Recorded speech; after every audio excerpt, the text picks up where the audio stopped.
नमस्कार, आप देख रहे हैं न्यूज आवर। मैं हूं आपके साथ प्रशांत राव।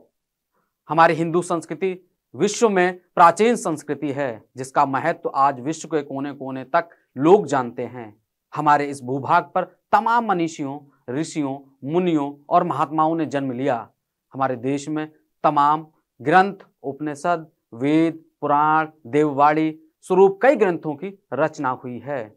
उसी में एक है देववाणी। भगवान श्री कृष्ण ने जब महाभारत का युद्ध हो रहा था, उस समय अर्जुन को उपदेश रूप उन्होंने सुनाई। वह है यथार्थ गीता। और इसी गीता का प्रचार प्रसार करने को लेकर तमाम ऋषि मुनियों ने अपने जीवन को सार्थक किया, तो असंख्य मानव कल्याण के लिए भी उन्होंने कार्य किए। और इसी कार्य को आगे बढ़ाते हुए हमारे एक महापुरुष साथ में हैं, जो केवल भारत ही नहीं बल्कि विश्व के कोनों कोनों में यथार्थ गीता के उपदेशों को पहुंचाने का कार्य कर रहे हैं। हमारे साथ वह पूज्य गुरुदेव, हिंदू धर्मगुरु महाराज योगी आनंद स्वरूप जी हैं। हम उनका स्वागत करते हैं और उन्होंने अपना अमूल्य समय दिया, इसके लिए उनको बहुत बहुत धन्यवाद। महाराज जी, बहुत बहुत धन्यवाद, आपने हमें समय दिया और आपने अमूल्य समय निकालकर हमारे स्टूडियो आए। महाराज जी, सबसे पहला सवाल, इस भटकती हुई मानवता में किस तरीके से यथार्थ देववाणी गीता हमारे लोगों के लिए सार्थक हो सकती है? सबसे पहले मेरा जो जन्म स्थान है जी, वो है जिला गाजीपुर, जो वाराणसी के बिल्कुल करीब है। और मैंने जिस परिवार में जन्म पाया, उस परिवार में सैकड़ों हजारों सालों से जो है लोग शास्त्रों से जुड़े हुए रहे। सभी योगनिष्ठ, विद्वान, तपस्वी और साधक ही हुए। मैंने इन शास्त्रों को या भगवत गीता को आंगन में उतरती हुई धूप की तरह पाया। जब से मैंने होश संभाला, तब से हम भगवत गीता के ही वातावरण में अपने आप को हमने देखा। जी, मुझे जब बोलना मैंने सीखा, बोलना जब मुझे आया, तब से ही मेरे जो पिताजी थे संस्कृत के बड़े अद्भुत विद्वान थे, उद्भट विद्वान थे। तो भगवत गीता का एक एक शब्द, एक एक वाक्य, एक एक श्लोक जो है मुझे उठते, खाते, चलते, पीते, बैठते, सोते, जागते वो सिखाते रहते थे। जब मुझे पूरा लिखना आया, तब तक पूरी भगवत गीता जो है मुझे कंठस्थ हो चुकी थी।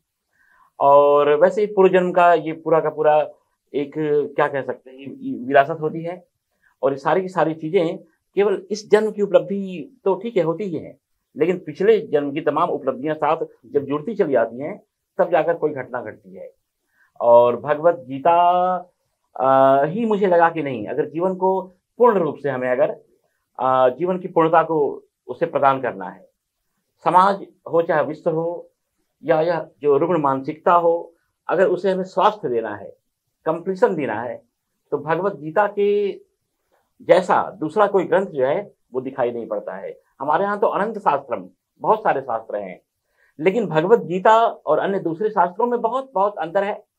अन्य दूसरे जितने शास्त्र आए, किसी न किसी महात्माओं के द्वारा, तपस्वियों के द्वारा, विद्वानों के द्वारा, साधुओं के द्वारा आए, या परमात्मा की विभूति अवतारों के द्वारा प्रकट हुए जी। लेकिन भगवत गीता जो है वो तो या स्वयं पद्मनाभस्य मुख पद्मात विनिस्तृता, अनंत कोटि ब्रह्मांड नायक साक्षात परमात्मा के मुख से जो है वह निस्तृत प्रवाहित यह ग्रंथ है। जीवन को पूर्णता प्रदान करने वाला अगर कोई शास्त्र सचमुच है हमारे अत्यंत निकट में, तो भगवत गीता है। दूसरे जो ग्रंथ हैं सभी उस पर सहमत नहीं है, सभी उस पर एक मत नहीं है, लेकिन भगवत गीता के ऊपर दुनिया का कोई बुद्धिमान व्यक्ति, कोई फिलोसफर, दार्शनिक या कोई धर्मगुरु ऐसा नहीं होगा जो कह सके कि नहीं, इस पंक्ति को या इस सूत्र को शायद हम नहीं मानते हैं। क्योंकि भगवत गीता मानवता का शास्त्र है। पूरे जीवन को अगर स्वस्थ बनाना हो तो सही अर्थों में आज के लोगों को क्या चाहिए? स्वास्थ्य चाहिए, शांति चाहिए, प्रसन्नता चाहिए और जीवन में एक सुकून चाहिए, जो कि नहीं है आज। भगवत गीता में वो सारी विद्याएं हैं, वो सारा आर्ट है, सारी कीमिया है, सारा विज्ञान, रसायन परमात्मा ने इसमें उड़ेल दिया है, जिसके द्वारा अपने जीवन को हम पूर्ण रूप से स्वस्थ बना सकते हैं। अपने जीवन में हम शांति को उपलब्ध हो सकते हैं, हर तरह की सफलताओं को हम अर्जित कर सकते हैं और जीवन को प्रसन्न रख सकते हैं। इसकी सारी विद्या भगवत गीता में है। महाराज जी, आप विश्व के लोगों के कल्याण के लिए उत्तर प्रदेश के मूल जनपद गाजीपुर से होकर विश्व के कोनों कोनों में जाकर गीता का प्रचार प्रसार कर रहे हैं, गीता के सार्थक उपदेश आप लोगों को सुना रहे हैं।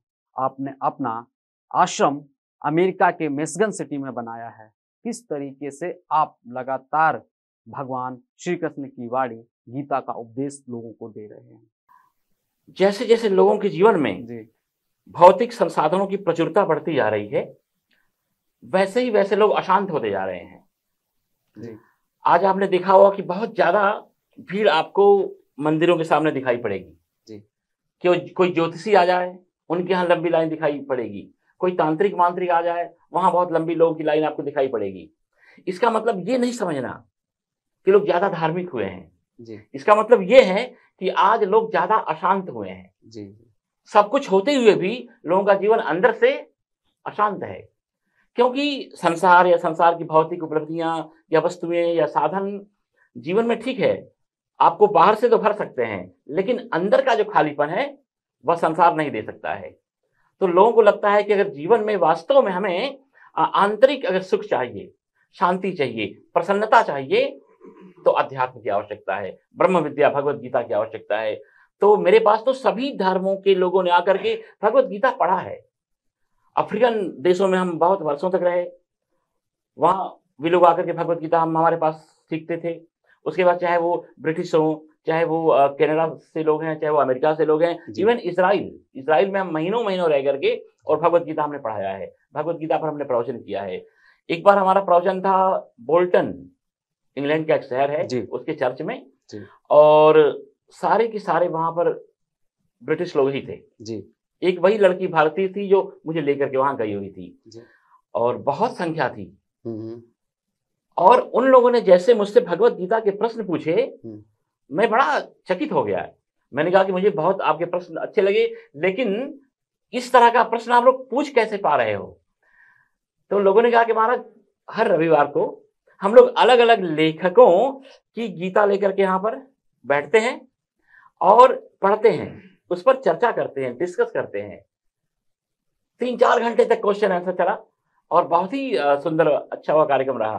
तो कहने का मतलब कि हर धर्म के लोग जो कि सुलझे हुए हैं, जी जी, जो लोग जीवन को समझते हैं, जीवन को जीना चाहते हैं, हाँ जी, जो जीवन को खुले मन से स्वीकार करते हैं, वे सब लोग गीता का आदर करते हैं और सब लोग गीता की तरफ उन्मुख हुए हैं। सब गीता पढ़ते हैं, सब गीता पर चर्चा करते हैं।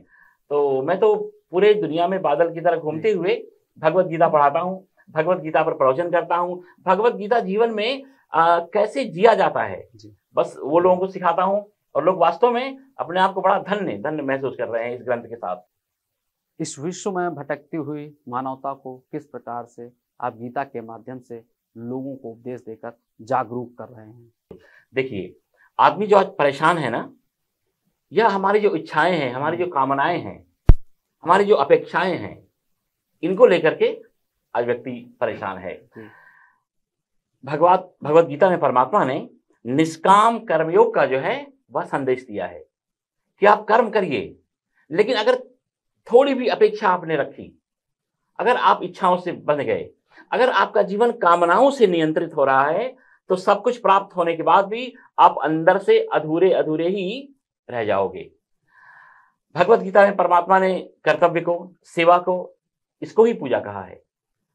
परमात्मा ने भगवत गीता में अलग से किसी विशेष प्रकार के पूजा का कोई ऐसा कार्यक्रम नहीं बताया। भगवान कहते हैं कि स्वकर्मणा तमभ्यर्च्य सिद्धिम विन्दति मानवः। जी, व्यक्ति जिस क्षेत्र में है, जहां पर भी है जी, वहां जो उसके जो कर्म है, उसके जो कर्तव्य है, उसकी जो ड्यूटी है जी, उसको ही अगर वो अच्छी तरह से करे जी, निभाए, तो उसी परमात्मा की प्राप्ति वह कर सकता है, जिस परमात्मा को पाने के लिए कोई योगी 12 साल हिमालय में रहकर साधना करे और शायद प्राप्त कर पाए। महाराज, आप भारत से निकलकर विश्व के कोनों कोनों में जाकर गीता का प्रचार प्रसार कर रहे हैं। कई देशों में आपको लोग बहुत पसंद करते हैं, वह किसी भी धर्म, जात या फिर मजहब के लोग हों, आपको सभी लोग अपने देव स्थान पर बुलाते हैं। किस प्रकार से लगातार लोग आपसे जुड़ रहे हैं? अच्छा, बहुत से देशों में हमारा जाना हुआ। लंदन में हम बहुत साल तक रहे, उसके बाद हम केन्या गए, टांजानिया गए, युगांडा गए और हर एक गांव में गए जहां पर भी अपने भारतीय लोगों के 5 घर हैं, 10 घर हैं, उन गांवों तक हमारा जाना हुआ। कनाडा में हम रहे, अमेरिका में तो हर जगह हमारा प्रचार प्रसार चल ही रहा है। इजराइल हम गए, मॉरिशस गए, तो बस हर देशों में जहां जहां वस्तुतः भगवत गीता को धर्म के साथ हम जोड़ते ही नहीं हैं। ठीक है, धर्म का ग्रंथ है, ये हमारा सौभाग्य है कि हम सारे के सारे सनातन धर्मी जो लोग हैं, हमें यह प्राप्त है। इसके वातावरण में हम सारे के सारे लोग बड़े हुए हैं। लेकिन भगवत गीता जो है वह मानवता का ग्रंथ है। जिस व्यक्ति को अपने जीवन में स्वास्थ्य चाहिए, जिस व्यक्ति को शांति चाहिए, जिस व्यक्ति को प्रसन्नता चाहिए, जिस व्यक्ति को अपने क्षेत्र में सफलता चाहिए, जिसको जीवन की पूर्णता को उपलब्ध होना हो, वह भगवत गीता की शरण में आए। और सब लोग जो है भगवत गीता पढ़ रहे हैं। हमने सुना है, जाना है महाराज जी कि आपको अमेरिका ही नहीं कई देशों में तमाम धर्म गुरुओं ने चर्च, गुरुद्वारे, मस्जिद में आपको गीता के उपदेश देने को लेकर बुलाया है। किस तरीके से लोग गीता के सार्थक उपदेशों को अपने में आत्मसात कर रहे हैं और कैसे अपना कल्याण करने को लेकर वो उत्सुक हैं और आपके प्रवचन सुनने को लेकर आतुर रहते हैं? देखिए, हमारे जीवन में जो है वो 3 बातें होनी चाहिए। अगर संसार में रहते हुए, परिवार में रहते हुए, हर प्रकार की जो ड्यूटीज हैं, जो कर्तव्य हैं, जो जिम्मेदारियां हैं, उन सबको बखूबी निभाते हुए किसी व्यक्ति को अगर अध्यात्म के मार्ग पर चलना हो तो हमारे जीवन में कर्तव्य निष्ठा होनी चाहिए। जी। केवल कर्तव्य निष्ठा नहीं, जी, उसके साथ साथ ज्ञान भी होना चाहिए। केवल ज्ञान से ही बात नहीं बनेगी, उसके साथ साथ हमारे जीवन में प्रेम भी होना चाहिए। जी। लेकिन प्रेम का स्वरूप कैसा है? जी। किस तरह से प्रेम करना है? जी। वह कौन सा प्रेम का स्वरूप है जो हमें बांधता नहीं है बल्कि मुक्त करता है? जी। ज्ञान का प्रारूप क्या है? तो इस विज्ञान को जब मैं बताता हूं कैसे कर्म करना है, तो लोग बहुत प्रसन्न होकर के और इसे सुनते हैं। महाराज जी, आपसे एक उत्तर और हमारे दर्शक जानना चाह रहे हैं कि इस भटकती हुई मानवता में किस प्रकार से लोग आपके आध्यात्म स्वरूप ज्ञान से लाभान्वित हो सकते हैं। लोग आपसे जुड़ना चाहते हैं, आपके वो दैवीय वचन सुनना चाहते हैं, कैसे लोग आपसे जुड़ सकते हैं और क्या सार्थक गीता का उपदेश आप लोगों को दे रहे हैं? हाँ जी, 3-4 बिंदुओं पर हम कार्य कर रहे हैं, भारत में नहीं बल्कि पूरे दुनिया में, पूरे विश्व में। शिक्षा, सेवा, साधना और सत्संग। तो शिक्षा में तो मैं भगवत गीता स्वयं पढ़ाता हूँ। दुनिया में जिन जिन देशों में मैं रहता हूँ, प्रातः काल में भगवत गीता पढ़ाता हूँ। और लोग बहुत दूर दूर से ड्राइव करके अपने बच्चों को लेकर के मेरे पास पढ़ने के लिए जाते हैं। और यहाँ पर गाजीपुर में भी मैं एक निःशुल्क विद्यालय चलाता हूँ, मांगल्य गीता विद्यापीठ के नाम से, जिसमें बच्चे फ्री पढ़ते हैं, निःशुल्क पढ़ते हैं।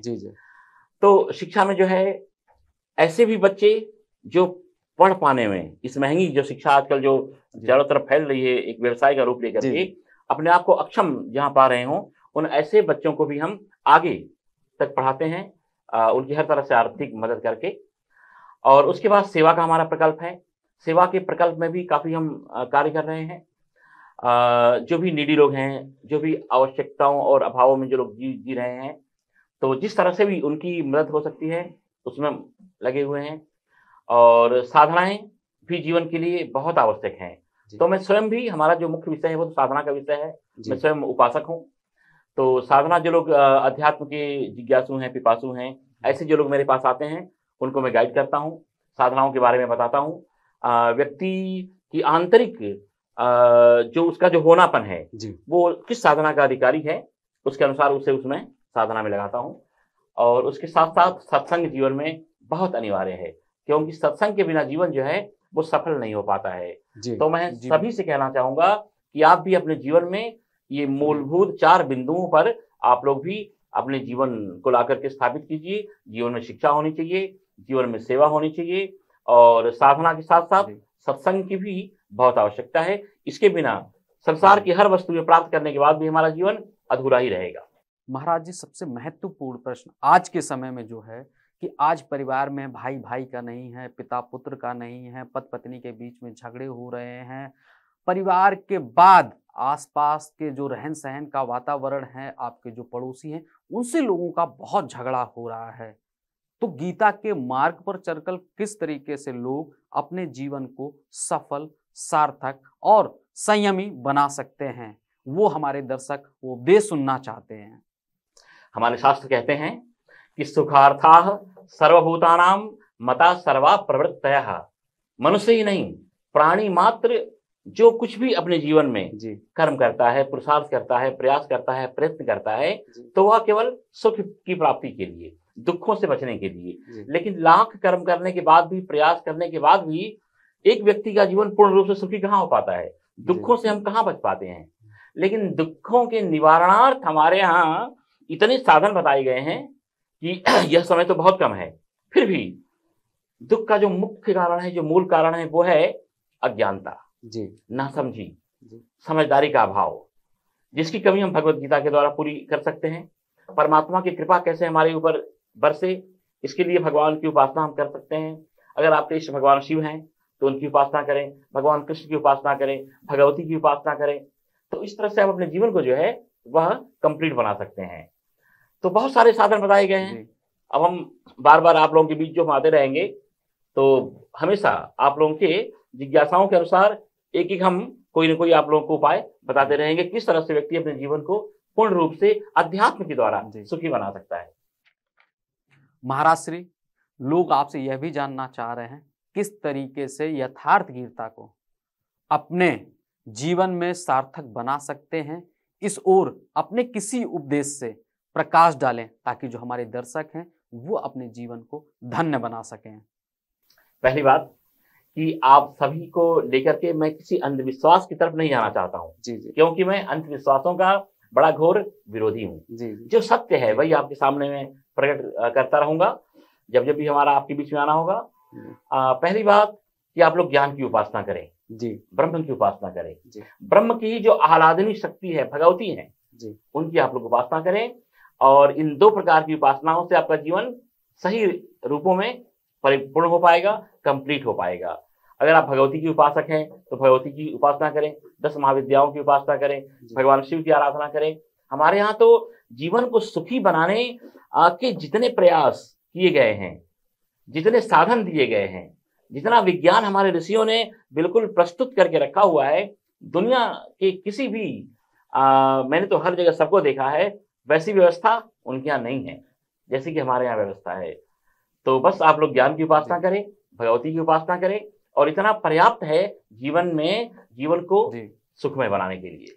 महाराज श्री, लोग आपसे यह भी जानना चाह रहे हैं किस तरीके से यथार्थ गीता को अपने जीवन में सार्थक बना सकते हैं, इस ओर अपने किसी उपदेश से प्रकाश डालें ताकि जो हमारे दर्शक हैं वो अपने जीवन को धन्य बना सकें। पहली बात कि भगवत गीता में परमात्मा ने जो भक्ति का जो पथ बताया है, जो मार्ग बताया है, इसके द्वारा हम भगवान की कृपा को प्राप्त कर सकते हैं। और गीता वह मार्ग क्या है महाराज जी? अच्छा, गीता में बहुत सारे साधन बताए गए हैं जीवन को ईश्वरमय बनाने के लिए। लेकिन निष्काम कर्मयोग का साधन है, ज्ञान का साधन है, और विशेष रूप से जो है भक्ति का साधन है। तो भक्ति के द्वारा अपने रुग्ण जीवन को जो है हम पूर्ण रूप से स्वस्थ बना सकते हैं। आवश्यकता है हमारे जो कर्तव्य कर्म हैं उन पर ध्यान दे करके, और निरपेक्ष भाव से, कोई अपेक्षा नहीं रखते हुए, बस विश्व कल्याण के लिए, जन कल्याण के लिए, समाज कल्याण के लिए, बहुजन हिताय बहुजन सुखाय जो है हम कार्य करते रहें। भगवान पर खूब भरोसा हो, और भगवान पर भरोसा तब होगा जब भगवान से हमें प्रेम होगा। तो भगवान स्वयं, ये पूरी जो प्रकृति है वो चेतन है, जड़ नहीं है। भगवान को पता है कि किस समय हमें क्या चाहिए। तो यह जो अस्तित्व है स्वयं सत्य के जो लोग अन्वेषक है, जो भक्ति के पथ पर चलने वाले लोग हैं, जो ज्ञान के उपासक हैं, यह अस्तित्व स्वयं उनको सुरक्षा देता है, उनके अधूरे जीवन को कंप्लीट बनाता है। महाराज, जैसा कि आप विश्व में देख रहे हैं, लोग आज लोभ, लालच, क्रोध, ईर्ष्या, द्वेष, आपस में लड़ाई झगड़े, इस तरीके के उन्माद पैदा कर रहे हैं। तो ऐसे लोगों के लिए हमारी दैववाणी गीता किस तरीके से उनके जीवन को धन्य बना सकती है? हमारे दर्शक बहुत देर से आतुर हैं कि कैसे इस बड़ी विपदा को टाला जा सकता है। कृपया प्रकाश डालें। जीवन के जो मूल्यवान जो सूत्र हैं मानवता के, उनकी वजह से सारे के सारे लोग भगवत गीता की तरफ आकर्षित है। परमात्मा ने भगवत गीता में ईश्वर प्राप्ति के बहुत से साधन बताए हैं जी एक साधन इतना अनूठा परमात्मा ने बताया कि इसके बिना तो किसी का भी जीवन कंप्लीट बन ही नहीं सकता है। जी और वो जीवन है सद्गुणों की उपासना का जीवन। जी, ये कैसे हो सकता है जब व्यक्ति अपने जीवन में सद्गुणों की उपासना करेगा जी और जो हमारे जीवन में दुर्गुण एकदम बिल्कुल घर कर गए हैं, जी स्वार्थ है, लोभ है, मोह है, जो एकदम बिल्कुल कब्जा करके बैठे हुए हैं, जब तक इनको अपने मन से, अपने हृदय से, अपने जीवन से हम नहीं निकालेंगे और जितने भी सद्गुण हैं उनको जीवन में हम स्थान नहीं देंगे, उनको प्रतिष्ठित नहीं करेंगे, जो दैवी संप्रदाय हैं उनको नहीं जिएंगे, तब तक सब कुछ पा लेने के बाद भी जीवन हमारा विकलांग ही रहेगा। जी जी महाराज जी, जिस तरीके से हमने पढ़ा है, सुना है और जाना है कि विभिन्न धर्मों के धर्मगुरु आपको पसंद करते हैं और आपके उपदेशों से प्रभावित होकर वह हिंदू सनातन संस्कृति को स्वीकार करते हैं और हिंदू धर्म में वापसी करते हैं, वह क्या प्रभाव है हम जानना चाहते हैं। जीवन के जो मूल्यवान जो सूत्र हैं मानवता के जी, उनकी वजह से सारे के सारे लोग भगवत गीता की तरफ आकर्षित है। परमात्मा ने भगवत गीता में ईश्वर प्राप्ति के बहुत से साधन बताए हैं जी एक साधन इतना अनूठा परमात्मा ने बताया कि इसके बिना तो किसी का भी जीवन कंप्लीट बन ही नहीं सकता है जी और वो जीवन है सद्गुणों की उपासना का जीवन। जी, ये कैसे हो सकता है जब व्यक्ति अपने जीवन में सद्गुणों की उपासना करेगा जी और जो हमारे जीवन में दुर्गुण एकदम बिल्कुल घर कर गए हैं, जी स्वार्थ है, लोभ है, मोह है, जो एकदम बिल्कुल कब्जा करके बैठे हुए हैं, जब तक इनको अपने मन से, अपने हृदय से, अपने जीवन से हम नहीं निकालेंगे और जितने भी सद्गुण हैं उनको जीवन में हम स्थान नहीं देंगे, उनको प्रतिष्ठित नहीं करेंगे, जो दैवी संप्रदाय हैं उनको नहीं जिएंगे, तब तक सब कुछ पा लेने के बाद भी जीवन हमारा विकलांग ही रहेगा। जी जी महाराज, विश्व कल्याण के लिए आप क्या लोगों को संदेश देना चाहते हैं? विश्व कल्याण के लिए पहले तो बहुत जरूरी है कि हम स्वयं अपना कल्याण करें, क्योंकि जब तक हमारा अपना कल्याण नहीं होगा, जब तक हमारा स्वयं का मन रुग्ण है, बीमार है, हम खुद अभावों से जूझ रहे हैं, हम खुद प्रभावों से जूझ रहे हैं, जब तक हम अपने स्वभाव में नहीं जी रहे हैं, तब तक विश्व के कल्याण की बात तो बहुत दूर रही, हम परिवार का भी कल्याण नहीं कर सकते हैं, समाज, गांव और अपने राष्ट्र का ही कल्याण नहीं कर सकते हैं। तो सबसे पहले हमारा जीवन किस तरह के अभावों से जूझ रहा है जी, हम किस तरह के संसार के भौतिक प्रपंचों के आकर्षणों के प्रभाव में हम जीवन जी रहे हैं, अपने आप को समझना होगा। और भगवत गीता यह मार्ग हमें बताएगी। भगवत गीता के आप लोग शरण में आइए, भगवत गीता का आप लोग अध्ययन कीजिए, भगवत गीता के जो मूल्यवान सूत्र हैं उन्हें अपने व्यवहार में, जीवन में, स्वभाव में, आचरण में जो है जीने का आप लोग प्रयास कीजिए। सारे रास्ते आपके लिए जो है वो आसान होते जाएंगे। महाराज, आपने बहुत ध्यान साधना, योग साधना, कर्म साधना की है, तो हमारे दर्शक किस प्रकार से आपके उपदेशों से, आध्यात्म के ज्ञान से कैसे लाभान्वित हो सकते हैं, कृपया हमें बताने का कष्ट करें। अब देखिए, भगवान ने भगवत गीता में कुल 3 प्रकार के लोग बताए हैं जी। भगवान कहते हैं कि अर्जुन, पूरे विश्व में जहां कहीं भी मानव सभ्यता विकसित, पुष्पित, पल्लवित हुई है, ये 3 प्रकार के ही लोग हैं। फर्स्ट क्लास के लोग, सेकेंड क्लास के लोग और थर्ड क्लास के लोग। भगवान ने थर्ड क्लास के लोगों के कुल 8 लक्षण बताए हैं जी। सेकेंड क्लास के लोगों के भगवान ने 7 लक्षण बताए हैं और प्रथम श्रेणी के लोगों के परमात्मा ने कुल 6 लक्षण बताए हैं। कि इन 6 लक्षणों में से कुछ लक्षण भी जिनके अंदर आपको दिखाई पड़े, समझना यह व्यक्ति जो है फर्स्ट क्लास का व्यक्ति है, जिसमें बहुत सारे सूत्रों की चर्चा तो कर पाना भी मुश्किल है। जी जी। भगवान कहते हैं कि मुक्त संगः, जी, जो व्यक्ति संसार में रहते हुए, संसार के हर प्रकार के सुख सुविधाओं में जीते हुए कहीं पर भी आसक्त नहीं होता है, कहीं पर भी बंधता नहीं है, कहीं पर भी वो लिप्त नहीं होता है, वह प्रथम श्रेणी का व्यक्ति है। इस संसार में हमको वैसे ही रहना है जैसे कि जीव। अगर मैं आपसे पूछूं कि जीव की कौन सी विशेषता है, बहुत सारी विशेषताएं जीव की हैं, लेकिन विशेष रूप से जीव की व्यवस्था है वो ये है कि जीव सब कुछ खा करके पहले की तरह हो जाती है। तो संसार में हर प्रकार के आकर्षणों के प्रभाव से बच पाना किसी का भी आज असंभव है, मुश्किल है। लेकिन किस तरह से हम लोग एकदम बिल्कुल निर्लिप्त रह सकें, मुक्त संग रह सकें, किसी के प्रभावों में हम ना आए, ये तब होगा जब अपने स्वभाव में जिएंगे। अपने स्वभाव में हम तब जिएंगे कि जब भगवान के द्वारा वर्णित गीता में ज्ञान को जिएंगे, भक्ति को जिएंगे, उपासना को जिएंगे। तो भगवान ने कहा कि जो व्यक्ति संसार में रहते हुए कहीं पर भी लिप्त नहीं होता है, बंधता नहीं है, संसार में हमें रहना है लेकिन कोई हमें गिरफ्तार कर ले, ऐसा आपने आपको जो है कहीं से भी कमजोर नहीं होने देना है, वो व्यक्ति प्रथम श्रेणी का है, मुक्त संगा अनहंगवादी। भगवान ने कहा कि जो अहंकार का वचन नहीं बोलने वाला है, भगवान चाहते तो कह सकते थे कि जो अहंकार ही नहीं करने वाला है जी, लेकिन भगवान कह रहे हैं कि देखो विकार तो हमारे जीवन में आएंगे, लेकिन उन विकारों के वशीभूत नहीं हो जाना है जी। क्रोध आएगा लेकिन वो क्रोध आपके ऊपर हावी हो जाए वो स्थिति नहीं आने देनी है जी। आपके जीवन में लालच भी आएगा लेकिन उसके वश में मत आ जाओ जी। हर प्रकार के विकारों से हमारा जीवन जो है वो फंसता हुआ आगे बढ़ेगा लेकिन उनको अपने ऊपर हावी नहीं होने देना है जी।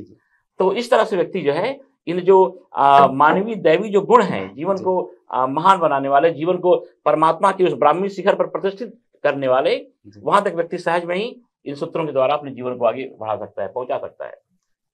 महाराज आपसे एक सवाल और है, इस भटकती हुई मानवता में किस प्रकार से लोग अपने जीवन को कल्याण युक्त कर सकें, आपका मार्गदर्शन, सानिध्य और दिव्य ज्ञान कैसे उन्हें प्राप्त हो, कृपया हमारा निवेदन है हमारे दर्शकों को अपने दिव्य ज्ञान से उन्हें लाभान्वित करने को लेकर कोई एक उपदेश का सूत्र उन्हें दें ताकि वे आपके सानिध्य में आकर अपने जीवन को धन और कल्याण युक्त बना सकें।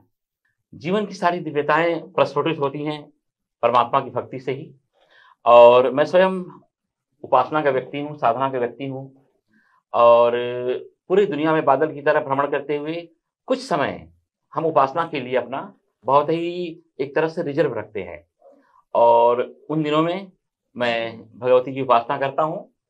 और जो लोग हमसे जुड़े हुए हैं या जो लोग हमसे जुड़ना चाहते हैं उन सभी लोगों के कल्याणार्थ जी मैं अपनी उस उपासना में जो है रुद्राक्ष की मालाएं रखता हूँ जी जी, और वो मालाएं स्वतः ही अभिमंत्रित होती हैं, और प्रसाद के रूप में जो लोग अपने जीवन से परेशान हो गए हैं, जो लोग अपने जीवन से एकदम बिल्कुल भयभीत हो गए हैं जी जी, उनको मैं वो देता हूँ, और लोगों के जीवन में उनके द्वारा काफी क्रांतिकारी परिवर्तन भी घटित होता है जी जी। और ऐसे बहुत से लोग हैं जिन्होंने अपने जीवन को सुख में बनाया है।